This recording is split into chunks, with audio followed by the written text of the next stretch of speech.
Barqarorlik qonuni. Kundalik barqarorlik ichki kuchni faollashtiradi. Uy muhim, ovqat muhim, tana muhim. Ichki kuch tartibsiz joyda ochilmaydi. Kuch qoladigan joyni tanlaydi. Agar hayot beqaror bo'lsa, kuch ushlanmaydi. Agar ovqat tartibsiz bo'lsa, tana xavf sezadi. Agar uyda tinchlik bo'lmasa, ong tarqaladi. Agar tana qarovsiz bo'lsa, energiya yopiladi. Barqarorlik boylik emas, barqarorlik xavfsizlikdir. Tana bitta savol beradi: bu joyda qolish mumkinmi? Agar javob yo'q bo'lsa, ichki kuch kutadi. Avval barqarorlik bo'ladi, keyin kuch ochiladi. Uy barqaror bo'lsa, tana bo'shashadi. Tana bo'shashsa, ong tiniqlashadi. Ong tiniqlashsa, kuch uyg'onadi. Barqarorlik kuchni cheklamaydi. Barqarorlik kuchni ushlab turadi. Kuch erkinlikdan emas, tayanchdan o'sadi. Pul va tiriklik qonuni. Moliyaviy oqim aynan shu markazdan boshlanadi. Pul fikrdan boshlanmaydi, pul xohishdan boshlanmaydi. Pul tiriklikdan boshlanadi. Agar tanada tiriklik bo'lmasa, pul oqimi bo'lmaydi. Tiriklik bu energiya, tiriklik bu issiqlik, tiriklik bu tananing hayotga roziligi.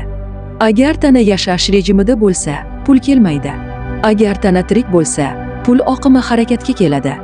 Ko'p odam pulni yuqoridan izlaydi. Rejalardan, fikrlardan, strategiyalardan. Asli manba pastda.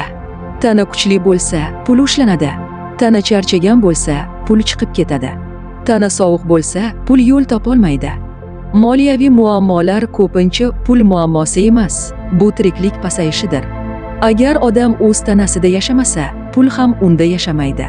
Pul tirik tizimni tanlaydi, pul harakatni tanlaydi, pul issiqlikni tanlaydi. Shuning uchun ovqat muhim, uy muhim, tana muhim. Agar tanada kuch bo'lsa, pul oqimi ochiladi.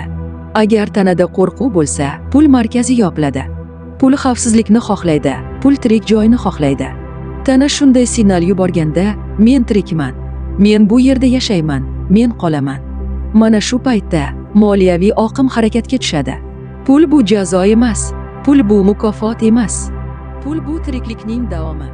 Kim tirik bo'lsa, pul u bilan ishlaydi. Kim faqat omon qolayotgan bo'lsa, pul chetda qoladi. Shuning uchun bu qonun muhim. Pul va tiriklik ajralmaydi. Moliyaviy oqim tiriklik markazidan boshlanadi.